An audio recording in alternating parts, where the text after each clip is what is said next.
Hey guys, day 356 in our Bible reading plan. Only 10 days left. Oh my gosh, are you celebrating or what? Anyway, we're 2nd John, 3rd John, and Jude and Psalm 141. So we're going to finish with 3 books of the Bible. Imagine that. Not many left, a couple of them left actually, but let's talk about 2nd John and 3rd John and Jude.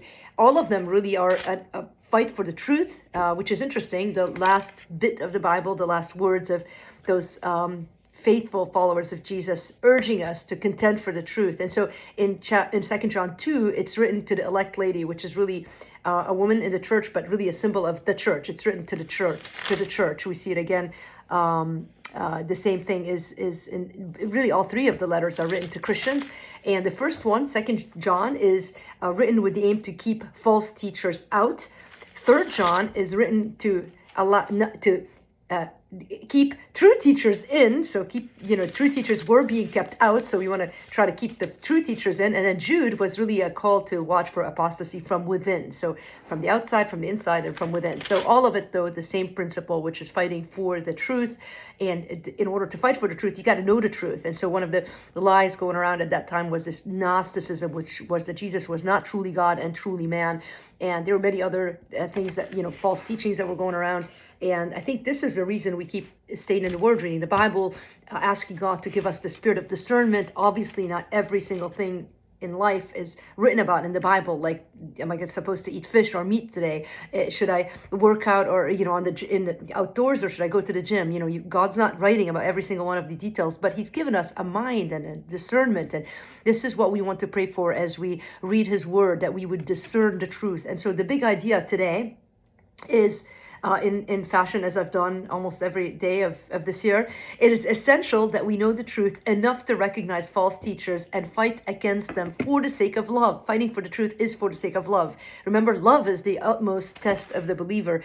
And this is love, he says in 2nd John chapter 6, that we walk according to His commandments. Short letter, brief letter, 3rd John, short letter as well. And again, he says, beloved, again, this emphasis on love. I pray that all may go well with you, that you may be in good health as it is well with your soul. And to be in good health means to be healthy in soul. Are you healthy in soul and in body? And I am praying that for you today. And he says again, as indeed you are walking in the truth, I have no greater joy than to hear that my children are walking in the truth. So think about that today. What does that mean like? How do you know it and how do you live it? 2 layers of it. We want to be doers, not just hearers only. John reminded us of that. Speaking of, James reminded us of that. And speaking of brothers of Jesus, Jude is a half brother of Jesus.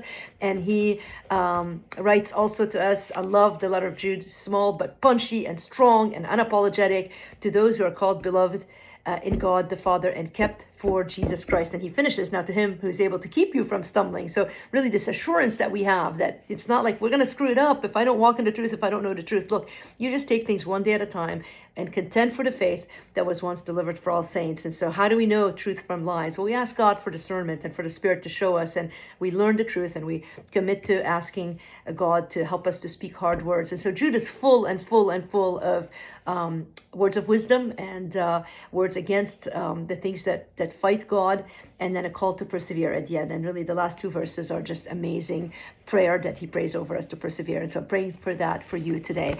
And read the psalm, meditate on it, and come back tomorrow. Let's finish strong. Love you guys.